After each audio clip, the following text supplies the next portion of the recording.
નમસ્કાર મિત્રો, જીપી સિરીઝમાં આપનું સ્વાગત છે.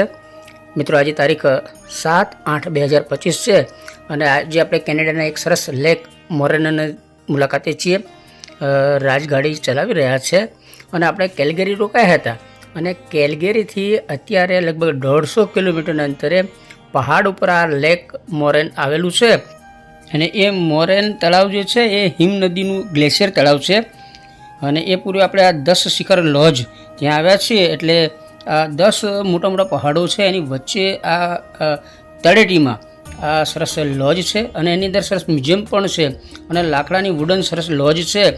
આપણે એનો વિડીયો એક શેર કરી ચૂક્યા છે અને આ જગ્યાએ આપણું વિકલ્પ અહીંયા મૂકી દેવાનું હોય અને અહીંયાથી જે લેક મોરેન બસ કંપની છે એની કંપનીમાં બેસીને આ જે બસ છે આવી બસોમાં જ બેસી અને પહાડ ઉપર 14 કિલોમીટર ઉપર જવાનું હોય છે. અને ઉપર હિમ નદી છે એટલે કે ગ્લેશિયરનું તળાવ છે એ જોવા જવાનું છે. આપણે બધા બસમાં બેસી ગયા છે અને જો રાજ છે તો નાની દીકરી છે એને રમાડી રહ્યા છે. અને હવે આ બસમાં જ આપણે હિમ નદી મોટું તળાવ છે એની મુલાકાતે જવાનું છે અને એમાં આપણે બોટિંગ જે કર્યું હતું એનો એક સરસ વિડીયો ફરી બનાવીને શેર કરીશું. પરંતુ આ વિડીયોમાં તો આપણે ખાલી આજે યાત્રાળુઓ આવ્યા હોય છે, જે સહેલાણીઓ આવ્યા હોય છે એ અને આજુબાજુનો થોડો નજારો જ બતાવવાના છીએ. અને બસમાં આપણે જઈ રહ્યા છીએ. વિશ્વભરમાંથી બધા સહેલાણીઓ ઉમટી પડે છે અને જો તમે કેટલી વાહનોની લાંબી હારમાળા છે. દરરોજ મોટી સંખ્યામાં બધા મુલાકાતીઓ આ લેકમાં બોટિંગ માટે આવે છે અને એનો નજારો એટલો સરસ છે. હિમ શિલાઓ જોવા મળે છે, ગ્લેશિયર જોવા મળે છે અને દીકરી કિંજલ છે એ નાની ઢબુડીને રમાડી રહ્યા છે. બસ આપણી અત્યારે ઉપર પહાડ તરફ જઈ રહી છે. Cloud covered. Mount Temple was first climbed in 1894 by its gentleman here. Too long. તો મિત્રો, આપણે જે 10 શિખર છે એની વચ્ચે નીચે તળેટીમાં જે લેક લોઇસની જે લોજ છે અને મ્યુઝિયમ પણ છે એ જગ્યાએથી આ મોરેન લેક કંપનીની બસ દ્વારા આ પહાડ ઉપર 14 કિલોમીટર ઉપર અહીં આવ્યા છે.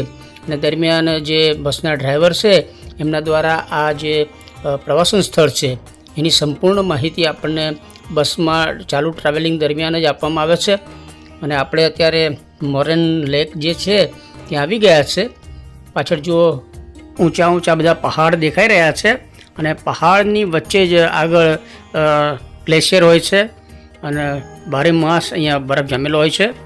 અને હિમ નદીનો જે પાણી વહીને આવે છે એનાથી જે તળાવ ભરાયું છે એમાં બોટિંગ કરવાનું હોય છે. પાછળ જે બ્લુ દેખાય છે એ તળાવ છે. અને અત્યારે આપણે કિંજલબેન, રાજ, કુલદીપ આ બધા આપણે ધીરે ધીરે એ આ તળાવ તરફ જઈ રહ્યા છે. જો પ્રવાસીઓથી ઉભરાતું હિમ નદી તળાવ છે. અહીંયા દરરોજ વિશ્વભરમાંથી પ્રવાસીઓ સહેલાણીઓ અહીં આવે છે. અને સામે દેખાય છે તે જે લોજ છે અને એમાં જ મ્યુઝિયમ છે.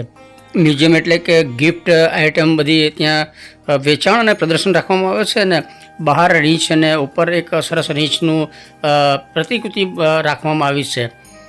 અને અહીંયા તમે જુઓ આ તળાવ છે અને આ ઝરણું છે એટલે હિમ નદી કહી શકાય. અને ગ્લેશિયર પીગળે અને એની અંદરથી પાણી વહી અને એના દ્વારા જ આ સરોવર ભરાય છે. અને આ પાણી એકદમ શુદ્ધ, સ્વચ્છ, કાચ જેવું પાણી તમને જોવા મળે છે. આ ઉપરથી જે ઝરણા આવે એની સાથે લાકડા અને ઝાડને પણ તણાઈને આવે અને પછી અહીંયાથી આ લેકમાંથી પાણીનું ઝરણું આગળ જાય છે. એટલે જે લાકડા છે ઝાડના એ તણાઈને આ બાજુ આવી ગયા છે એટલે ત્યાં બધા ભેગા થાય છે. આ જો સરસ એક રીંછ, એની જે રીંછ ઓરિજિનલ એનું જે કદ હોય એ પ્રમાણેનું જ અહીંયા રીંછ પ્રદર્શનમાં મૂકવામાં આવ્યું છે. અને અનેક મુલાકાતીઓ જે સહેલાણીઓ આવે છે અહીંયા સેલ્ફી ફોટો ત્યાં લેતા હોય છે. ને કુલદીપભાઈ ને કિંજલબેન અને નાની દીકરીને લઈ અને લેક તરફ આવી રહ્યા છે. આ પ્રદર્શન મ્યુઝિયમ અથવા ગિફ્ટ શોપ માટેની એ દુકાન પણ કહી શકાય. અને નીચે સરસ લોજ છે, ત્યાં ગરમા ગરમ કોફી અને બધી અલગ અલગ નાસ્તા માટેની ચીજ વસ્તુઓ મળે છે. આપણે એની મુલાકાત લીધી છે અને આ વ્લોગ એનો જ છે ખાસ. જો ઉપર ગ્લેશિયર દેખાઈ રહ્યા છે અને અંદરથી જે પાણીનો સ્ત્રાવ જે છે એ અંદરથી વહી અને એનાથી તળાવ ભરાય છે અને ઉપર તો બરફ જામેલો જ હોય છે અને વર્ષો સુધી આ બરફ આમ જ જામેલો જોવા મળે છે. જો ખૂબ જ નયનરમ્ય કુદરતી માહોલનું આ દ્રશ્ય છે અને આપણે એ લેકની અંદર બોટિંગ પણ કર્યું છે અને એનો એક લોંગ વિડીયો આપણે હવે શેર કરીશું. અત્યારે ખાલી માહોલ, ફક્ત માહોલ બતાવીએ છીએ. જો ગ્લેશિયર, હિમનદી અને હિમ તળાવ એમ કહી શકાય.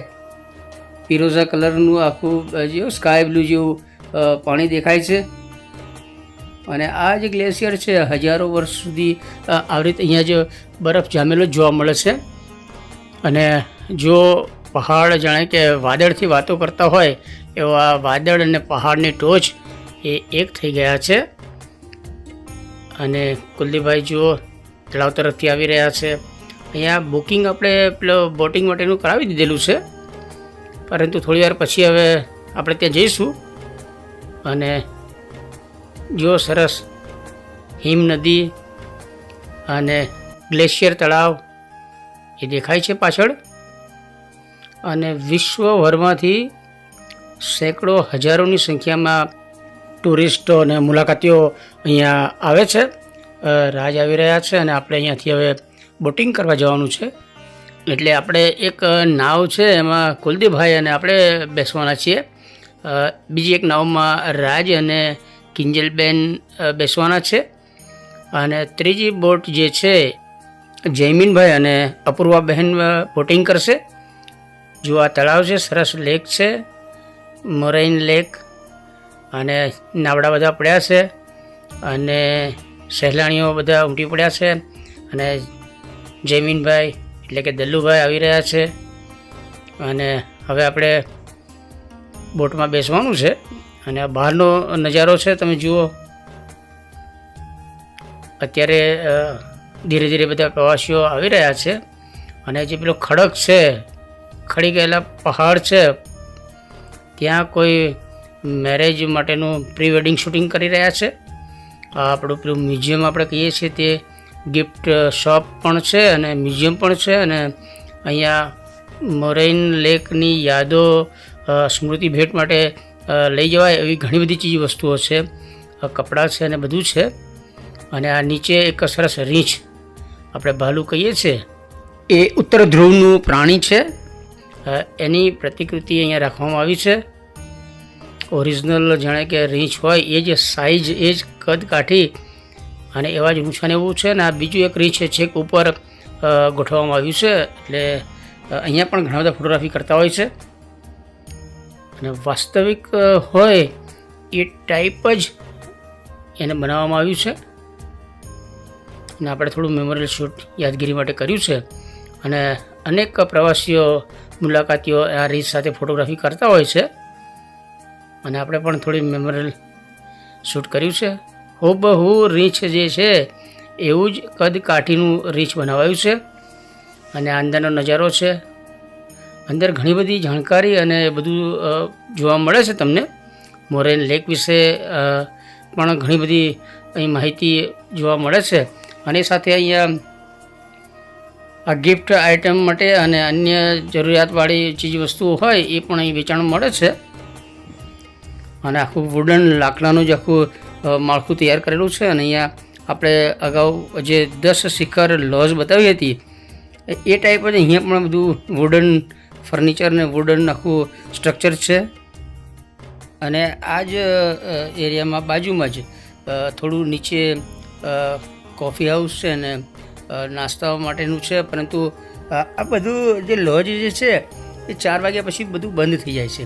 અને આ જે મ્યુઝિયમ છે એ 5-1 વાગ્યા સુધી બંધ થાય છે. અને 5:30-6 વાગ્યા પછી તો બધીથી જે પેલી મોરેન લેક બસ કંપની છે એ અને પ્રાઇવેટ વાહનો બધા આ પહાડથી નીચે ઉતરી જાય છે ને લગભગ આ સ્થળ ખાલી થઈ જાય છે. અને અહીંયા જુઓ પેલું મધ જેવું પેલું મેપલ સિરપ એવું છે, એનું પણ વેચાણ થાય છે. અને મધ જેવો જેનો ટેસ્ટ હોય છે આપણે યલો નાઇફમાં જે વોલમાર્ટમાં ખરીદી કરવા ગયા હતા ત્યાં એનો ટેસ્ટ કર્યો હતો. અને જો અહીંયા રમકડા છે નાના, રીંછના રમકડા છે અને અનેક સહેલાણીઓ પ્રવાસીઓ અહીંયા મુલાકાતે આવે છે તો આ યાદગાર સ્મૃતિ ભેટ તરીકે આ રમકડા અહીંથી રીંછના લઈ જાય છે. એના ઉત્તર ધ્રુવના જે પ્રાણીઓ છે એ પૈકી ખાસ આ રીંછ મુખ્ય પ્રાણી છે અને દરેકના ઘરમાં કોઈને કોઈ કૃતિ આ રીંછની હોય છે જ તે. અને તમે જુઓ રમકડામાં પણ રીંછ મોટા પ્રમાણમાં અહીંયા જોવા મળે છે. વિવિધ પ્રકારના અલગ અલગ ડિઝાઇનના રમકડા તમને જોવા મળે છે ને અનેક બાળકો જીદ કરીને પણ એ રમકડા ખરીદીને લઈ જાય છે. અને આ પ્રદર્શન છે, મ્યુઝિયમ છે, અહીંયા ઘણી બધી જાણકારી છે, બધી મરાઇન લેક વિશેની માહિતી ઘણી બધી અહીંયા છે. અને સાથે આ વિવિધ ચીજ વસ્તુઓની વેચાણની પણ અહીંયા વ્યવસ્થા કરાઈ છે. અને આખું આ મ્યુઝિયમ છે એ તમે જુઓ મોટા મોટા લાકડાના સ્તંભ છે એની ઉપર તૈયાર કરાયું છે. એક અલગ જ પ્રકારનું સરસ આ માળખું છે. અને એ ગિફ્ટ શોપ અને મ્યુઝિયમ છે, ત્યાંથી દૂરનો નજારો જુઓ. અહીંયા આપણા પીસીઓ ટેલિફોનના જે હતા એ ટાઈપની એક જૂનવાણી ટેલિફોનનું પેલું બોક્સ છે. આ કાફે છે અને આ જૂનું પીસીઓ ટેલિફોનનું પેલું આપણે ડબલું કહીએ છીએ એ ટાઈપની વ્યવસ્થા કરાઈ છે. અને એ પણ અત્યારે એક એન્ટિક લાગે છે કારણ કે એનો જમાનો જતો રહ્યો છે, પરંતુ અહીંયા યાદગીરી રૂપે અહીંયા રાખવામાં આવ્યું છે. બધા પાસે મોબાઈલ ને બધું છે જ, પરંતુ તેમ છતાં એને હટાવાયું નથી. અને તમે જુઓ નાની ખીચકોલી છે એ બધા પાસે ખાવાનું માગે છે અને અનેક ટુરિસ્ટો છે, ખાસ કરીને બાળકો, એને કંઈ ને કંઈ ખવડાવે છે તો એ સીધું એમના હાથ ઉપર આવીને બેસી જાય છે. નીડર નાનકડું આ એક પ્રાણી છે અને ટુરિસ્ટ સ્થળે આવા પ્રાણીઓ નીડર દરેક મુલાકાતીઓને મજા કરાવે છે. અને કુલદીપભાઈ હવે નીચે આવી રહ્યા છે, સાંજનો સમય થઈ ગયો છે અને મુલાકાતીઓ ધીરે ધીરે બધા અહીંથી નીકળી રહ્યા છે. અને આ જે ગિફ્ટ શોપ છે એ પણ હવે થોડો સમયમાં બંધ થઈ જશે. જો કે પેલી લોજ જે છે કોફી હાઉસ ને એ તો 4 વાગ્યા એટલે બંધ થઈ ગયું છે. અને જો યાત્રાળુઓની સંખ્યા પ્રવાસીઓની ધીરે ધીરે ઓછી થઈ રહી છે, તેમ છતાં હજારોની સંખ્યામાં અત્યારે અહીંયા પ્રવાસીઓ જોવા મળે છે કારણ કે વિશાળ મોટો આ વિસ્તાર છે અને પર્યટક સ્થળ છે. જો પેલો મરાઇન લેક છે એમાંથી જે પાણી સતત વહીને આ રીતે નીચે જતું હોય છે અને પહાડ નીચે ઝરણા રૂપે વહેતું હોય છે અને ઉપરથી જે લાકડા ઝાડ મલબો આવતો હોય છે એ અહીંયા આ રીતે જ તણાઈ અને તળાવની બહાર નીકળી જાય છે. અને આ ખડક ઉપરથી જે પહાડ તૂટી પડ્યો હશે એનો ખડક છે ને એની ઉપર બધા પ્રી વેડિંગ શૂટિંગ કરતા હતા એ આપણે જોયું. અને અનેક લોકો ત્યાં ફોટોગ્રાફી કરાવે છે. અને કિલ્લા જેવું સરસ પહાડ છે.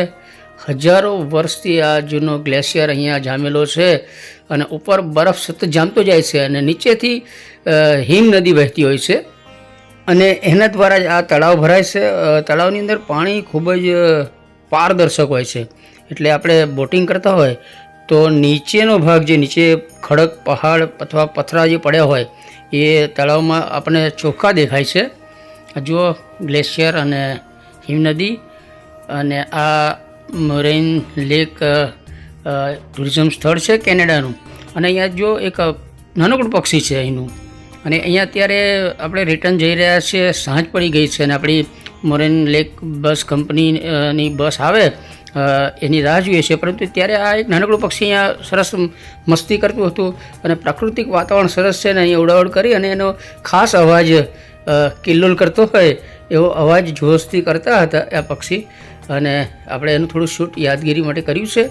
તો મિત્રો આ સાથે આપણે આ મરાઇન લેકના મ્યુઝિયમ એટલે કે ગિફ્ટ શોપનો અને બાહ્ય નજારો બતાવ્યો છે. આ સાથે આપણે અનેક વિડીયો શેર કર્યા છે, એ બધા વિડીયો જોતા રહેજો. અને હજુ પણ વિડીયો બધા આપણે શેર કરીશું તો એ પણ જોજો. અને GP series channel first time જોઈ રહ્યા છો તો જીપી સિરીઝ ચેનલ સબસ્ક્રાઈબ કરો. જય હિન્દ, વંદે ગુજરાત.